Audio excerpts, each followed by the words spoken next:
அனைவருக்கும் எஸ்பி ஸ்லோகாஸின் இனிய வணக்கம். எந்த பண்டிகை பூஜை விசேஷம்னாலும் நம்ம முதல்ல விநாயகரை தான் வணங்குவோம், வழிபடுவோம். அப்போது விநாயகருக்கே உரித்தான விநாயக சதுர்த்திக்கு இன்னும் சிறப்பாக என்னென்னலாம் வச்சு விநாயகரை வழிபடலாம் அப்படிங்கிறத இந்த பதிவில் நாம் பார்க்க போகிறோம். விநாயகருக்கு உகந்த 21 இலைகள், மலர்கள், அருகம்புல் இவற்றையெல்லாம் வைத்து வழிபடும்போது அந்த பூஜை இன்னும் சிறப்பானதாக இருக்கும். நாம் விநாயகருக்கு பூஜை செய்கிற ஒவ்வொரு இலைக்கும் ஒவ்வொரு விதமான விசேஷமான பலன்கள் இருக்குது. இதையும் நாம் இந்த பதிவில் தெரிஞ்சுக்கலாம். எளிமையின் வடிவான விநாயக பெருமானுக்கு வன்னி இலைகள் கொண்டு செய்கிற ஆராதனை மிகவும் சக்தி வாய்ந்தது அப்படின்னு சொல்லுது சாஸ்திரங்கள். மேலும் விநாயகர் சதுர்த்தி வழிபாட்டில் இலைகளின் மூலம் வழிபாடு செய்கிறது ரொம்பவும் விசேஷமானதாக கருதப்படுது. இயற்கையாக கிடைக்கிற பொருட்களை வச்சு இறைவனை வழிபடுறதே நம்முடைய மரபாகும். அந்த வகையில் வழிபாடுகளில் பூக்களுக்கு இருக்கிற முக்கியத்துவம் இலைகளுக்கும் புற்களுக்கும் கூட உண்டு. சிவபெருமானுக்கு பெரிய பூஜையெல்லாம் செய்கிறத விட பக்தியோட ஒரு வில்வ இலையை சமர்ப்பித்தாலே அவர் மனம் மகிழ்ந்து அருள்வார் என்கிறது லிங்காஷ்டகம். பெருமாளுக்கு துளசி இலைகளை போன்ற உயர்வான சமர்ப்பணம் வேறெதுவும் இல்லை. எளிமையின் வடிவான விநாயக பெருமானுக்கோ வன்னி இலைகள் கொண்டு செய்கிற ஆராதனை மிகவும் சக்தி வாய்ந்தது. விநாயகர் சதுர்த்தி வழிபாட்டில் இலைகள் மூலமாக வழிபாடு செய்வது விசேஷமானதாக கருதப்படுது. அப்படி பலன் தர்ற பத்திர வழிபாடு குறித்து இந்த பதிவில் நாம் பார்க்கலாம். பத்திரம் அப்படின்னா சமஸ்கிருதத்தில் இலைன்னு அர்த்தம். பிள்ளையார், விக்னேஸ்வரர், கணேசர், கணபதி, கணாதிபர், ஐங்கரன், ஏரம்பன், லம்போதரர், குகாக்கிரசர், கந்தபூர்வஜர், மூத்தோன், ஒற்றை மருப்பினன், மூஷிக வாகனன், வேளமுகன், கயமுகன், ஓங்காரன், பிரணவன் போன்ற இன்னும் பல நாமங்கள் விநாயகருக்கு வழக்கில் இருக்கு. இவற்றுள் விநாயகர் என்பது மேலான தலைவர் என பொருள்படும். இந்த மேலான தலைவருக்கு விநாயக சதுர்த்தி அன்று 21 வகையான இலைகளை கொண்டு அர்ச்சிப்பது சிறந்தது என சொல்லப்படுது. 21 வகையான இலைகளை கொண்டு அர்ச்சிப்பதால் அடையக்கூடிய பலன்கள் பற்றிய விவரங்களை பார்க்கலாம். முல்லை இலையை வைத்து பூஜை செய்யும் போது நம்முடைய அறம் வளரும். கரிசலாங்கண்ணி இலையை பூஜை செய்யும் போது இல்வாழ்க்கைக்கு தேவையான பொருள் சேரும். அடுத்ததா வில்வம் இலையை வச்சு பூஜை செய்யும் போது நம்ம விரும்பிய அனைத்தும் கிடைக்கும். அருகம்புல்லோட பலனை சொல்லவே வேணாம்.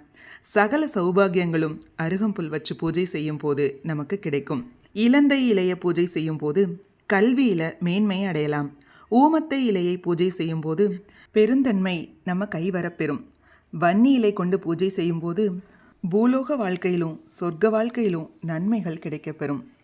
நாயுருவி இலை கொண்டு பூஜை செய்யும் போது முகப்பொலிவும் அழகும் கூடும். கண்டங்கத்திரி இலை கொண்டு பூஜை செய்யும் போது வீரமும் தைரியமும் கிடைக்கப்பெறும். அரளி இலை கொண்டு பூஜை செய்யும் போது எந்த முயற்சியிலும் வெற்றி கிடைக்கும். எருக்கம் இலை கொண்டு பூஜை செய்யும் போது கருவிலுள்ள சிசுவுக்கு பாதுகாப்பு கிடைக்கும். மருதம் இலை கொண்டு பூஜை செய்யும் போது மகப்பேறு கிடைக்கும். மாதுளை இலை கொண்டு பூஜை செய்யும் போது பெரும் புகழும் நற்பெயரும் கிடைக்கும். தேவதாரு இலை கொண்டு பூஜை செய்யும் போது எதையும் தாங்கும் மனோதைரியம் கிடைக்கும். மறிக்கொழுந்து இலை கொண்டு பூஜை செய்யும் போது இல்லற சுகம் கிடைக்கப்பெறும். அரசம் இலை கொண்டு பூஜை செய்யும் போது உயர் பதவியும் பதவியால் கீர்த்தியும் கிடைக்கும். ஜாதி மல்லி இலை கொண்டு பூஜை செய்யும் போது சொந்த வீடு, மனை, பூமி பாக்கியம் கிடைக்கப்பெறும். தாளம் இலை கொண்டு பூஜை செய்யும் போது செல்வச் செழிப்பு கிடைக்கப்பெறும். அகத்தி இலை கொண்டு பூஜை செய்யும் போது கடன் தொல்லையிலிருந்து விடுதலை கிடைக்கும். மாவிலை கொண்டு பூஜை செய்யும் போது எதிரிகளின் சூழ்ச்சியிலிருந்து நாம் விடுதலை பெறுவோம். துளசி இலை கொண்டு பூஜை செய்யும் போது ஆரோக்கியம் மேம்படும். இப்படி ஒவ்வொரு இலைக்கும் ஒரு குறிப்பிட்ட பலன் இருக்குங்கிறதுனால இந்த 21 இலைகளை கொண்டு பூஜை செய்யும் போது கணபதியோட திருநாமங்களை சொல்லி நாம் சமர்ப்பிக்கணும். இந்த 21 இலைகளைப் போலவே விநாயகர் வழிபாட்டுக்கு உகந்த 21 மலர்களையும் பார்க்கலாம். விநாயகர் வழிபாட்டுக்கு மிகவும் உகந்த மலராக முதல்ல சொல்லப்படுறது எருக்கம்பூ மற்றும் தும்பைப்பூ. இவை எளிமையாக அனைவருக்கும் கிடைக்கும் வகையில் வளரக்கூடியது. விலையும் அதிகமாக இருக்காது. தானே வளர்ற தன்மை கொண்டது. இவற்றை தவிர புன்னை, மந்தாரை, மகிழம், பாதிரி, அரளி, ஊமத்தை, சம்பங்கி, மாம்பூ, தாழம்பூ, முல்லை, கொன்றை, செங்கழுநீர், செவ்வரளி, வில்வம், குருந்தை, பவளமல்லி, ஜாதிமல்லி, மாதுளம், கண்டங்கத்திரி ஆகிய இந்த 21 மலர்களும் விநாயகருக்கு மிகவும் உகந்தவையாக சொல்லப்படுது. இந்த எல்லா மலர்களுமே நமக்கு கிடைக்கிறது கொஞ்சம் கஷ்டமான விஷயம்தான்.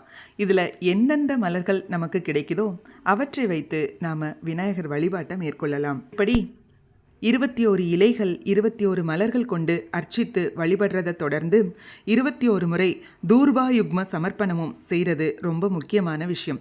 தூர்வா அப்படின்னா அருகம்புல், யுக்மம் அப்படின்னா இரட்டை என்று பொருள். பொதுவாக அர்ச்சனையின் போது நாம் அருகம்புல்ல சாத்துறது வழக்கம். விநாயக சதுர்த்தி அன்னைக்கு அருகம்புல் கொண்டு அர்ச்சிப்பதன் மூலம் அற்புத பலன்களை நாம் பெறலாம். 2 அருகம்புல்லா எடுத்து கணநாதனோட நாமத்தை சொல்லி நாம் சமர்ப்பிக்கணும். அருகம்புல் வழிபாடு என்பது அல்லல்கள் தீர்க்கும் வழிபாடு. அதாவது வாழ்வில் தொடர்ந்து பிரச்சனைகள், தொல்லைகள், கடன், வறுமை ஆகியவற்றால் துன்பப்படுறவங்க விநாயக பெருமானுக்கு அருகம்புல் சாத்தி வழிபடும்போது அவை படிப்படியாக குறையத் தொடங்கும். பொதுவாகவே அருகம்புல் மிகவும் குளுமையானதுன்னு சொல்வாங்க. அப்படிப்பட்ட குளுமையான அருகம்புல்ல இறைவனுக்கு சாத்தி வழிபடுறது மூலமாக நமக்கு மன அமைதியும் கிடைக்கும். விநாயக சதுர்த்தி பூஜை அன்னைக்கு 4 விதமான அர்ச்சனைகள் சொல்லி நாம் வழிபடணும். 21 இலைகள் அர்ச்சனை, 21 மலர்கள் அர்ச்சனை, 21 அருகம்புல் அர்ச்சனை, இவற்றோட விநாயகருக்குரிய 108 அஷ்டோத்திர நாமாவளி பூஜை. கஷ்டங்களை தீர்க்கிற கணபதிக்கு விநாயக சதுர்த்தி அன்னைக்கு நாம் இந்த 4 பூஜைகளையும் இஷ்டத்தோடு செஞ்சு சகல சௌபாகியங்களையும் பெற்றுக்கொள்வோம். இது போன்ற ஆன்மீக பதிவுகளுக்கு மறக்காமல் நம்ம சேனலை சப்ஸ்கிரைப் பண்ணிக்கோங்க. நல்லதே நடக்கட்டும், நன்மையை பிறக்கட்டும். நன்றி, வணக்கம்.